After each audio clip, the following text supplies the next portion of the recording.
Hello, good evening. Thank you for coming, and I'd like to thank Cook for inviting me to give this talk.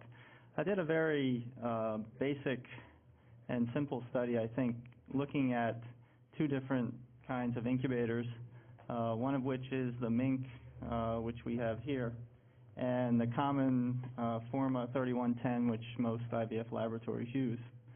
There are some very basic differences which aren't necessarily evident in this slide. One of which is that the MINC is considerably smaller than a Forma, and the system that it uses is very different in terms of the way it works. With the MINC, the gas is actually pre-mixed. It's a triple gas mix, and it comes into the back of the unit, which is back here, and goes through a 0.2 micron filter and then into a humidification flask. And then each one of the tubes that come out of the humidification flask go into the chamber. And when you open the MINC, it opens like that. So it's very different than using a Forma, and it was something that we had to get used to in our laboratory. What I did was I took sibling oocytes from IVF cycles, and I split them, basically. We used duplicate sets of media, duplicate sets of dishes that were gassed overnight in either the MINC or the Forma, and the oocytes were randomly separated after the egg retrieval into one or the other incubators. The eggs were retrieved in modified HTF with a Cook 17-gauge needle with a rocket pump. They were washed twice in modified HTF. We cut cumulus on all of our oocytes after we retrieved them, and then they were randomly allocated to either the MINC or the Forma. In terms of the culture system, everything is cultured in 50 microliter drops under oil. I use sage fertilization media. Thank you, Patrick. Supplemented with 10% HSA. Post-fertilization, again, sage CM, supplemented with 10% HSA. And for day 3 embryo transfers, the media is supplemented with 75% SSS.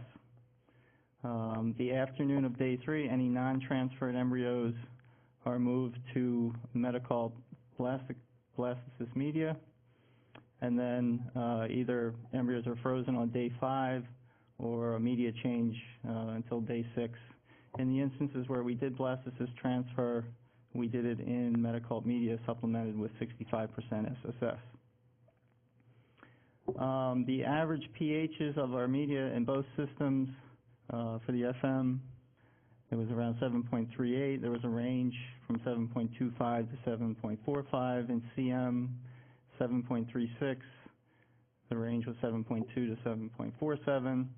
And the blast media, the average was 7.4 with a range of 7.2 to 7.49. These are all measured with an Orion microgel electrode. The sperm prep was a very basic sperm prep with a dual stage isolate. The pellet was washed twice in modified HTF, supplemented with 5% HSA, and concentrated to half a ml volume. Insemination was done 4 to 6 hours post-retrieval, whether it was ICSI or standard IVF. We inseminate with 0.5 million motile sperm per mil, and there's usually 2 to 3 eggs per drop. For ICSI, the eggs are denuded with hyaluronidase, rinsed in HTF, injected, washed several times, and then put into either system. Fertilization determination 16 to 20 hours after insemination. 2 PNs are washed 4 times in fresh media from each culture system and continue to culture until transfer. On transfer day, the majority of 90 of the cycles we transferred on day 3, 12 we did blastocyst transfer. All of the embryos are chosen by embryo quality, not which embryo they were incubated into. And there were a total of 102 transfers. Now the systems are a little different. The Forma, we ran 6% CO2 and the balance was room air. We have internal coda filters in them, and everything runs through the water pan. and they're obviously kept at 37. The MINC has a mix, a triple gas mix that is piped directly into the MINC, 6% CO2, 5% oxygen, balance is nitrogen, and they have a purge system whereby when you open the MINC and you close it, it purges the system for 3 minutes. The CO2, all the measurements were done with an infrared Labitech InControl 1050. Now, the cost of operation is something that we were concerned about, and I looked at the price of triple gas, and when you buy pre-mixed gas, it's much more expensive. It's about $133 a cylinder. That might be a little inflated because it's New York, or that could be a real price, I'm not sure. Whereas CO2 is about $35 a cylinder. And as I think was mentioned before, the MINCs use very little gas, and that can obviously be attributed to the fact that their chambers are very small. They do have a constant flow of gas, which you can adjust on the front of the MINC from a low flow to a higher flow. I use the lowest setting because when you open the chamber, it purges anyway, and I didn't see any reason to have more gas flowing through when it wasn't open.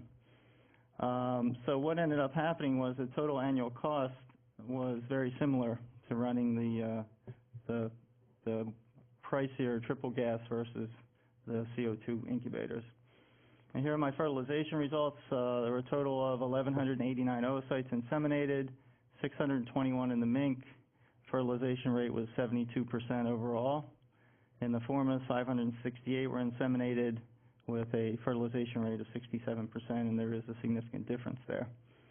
I broke that out into whether they were standard inseminations or ICSI inseminations. The fertilization rate in the MINC for standard inseminations was 70%, and in the formas was 65%. Again, these are sibling oocytes. With ICSI, the MINC fertilization rates were 74%, and the formas 68%. Here's the overall fertilization rates in the MINC versus the forma, and then here are the breakdowns of the various categories in both the MINCs and the formas. Now, what happened once we put embryos back? Well, since we were incubating eggs and embryos in different systems, I had to break out the pregnancy rates into different categories depending on where the embryos came from. And basically there were 3 types of embryo transfers. There were transfers where all of the embryos were cultured in the MINC and transferred. There were cases where all the embryos came from the forma. And then there were mixes where, again, we chose the best embryos, and not based on where they were incubated, but what were the best embryos to transfer. The pregnancy rate for the MINC solely incubated were 64% per embryo transfer. The forma was 54%, and then when we had a mix of embryos from both chambers or both types of incubators, it was 51%, 57% per transfer overall, and those are all clinical pregnancies with the gestational sac. So here's the MINC, here's the forma, and then here's the mix. Now, the mix was a little more difficult because I needed to look at, well, what kind of mix was it? Was it a mix where the majority of the embryos came from the MINC? Was it a mix where the majority of the embryos came from the forma? Or was it an equal mix of embryos? And I looked at those, and you can see the ends are not very large. But when you looked at the majority of embryos coming from the MINC, the pregnancy rates were 48%, the forma 33%, and the equal number was very high. It was a 75%, but the N was quite small. And I also went back and looked at the implantation rates per embryo. It was 40% per embryo with the MINC, 35% with the forma, and 21% when I did a mix. When I looked at the implantation rates of the mixed embryos, it was 16% per embryo when the majority of the embryos came from the MINC system, 11% from the forma, and when they were equal, it was a 50% rate. I also looked at the average number of embryos that we transferred, 2.2 in the MINC, 2.2 in the forma, and a higher 3.4 when we put back embryos from both systems.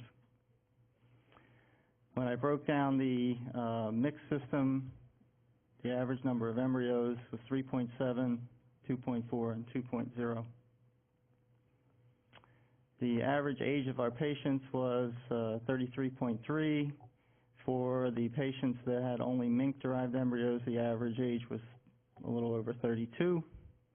For the forma embryos, it was a little younger, 30.8, and the mix was our older patients, 35.1. So in this particular study where I looked at the same media with sibling oocytes, what I got was higher fertilization rates in the MINC, higher implantation rates, and higher pregnancy rates.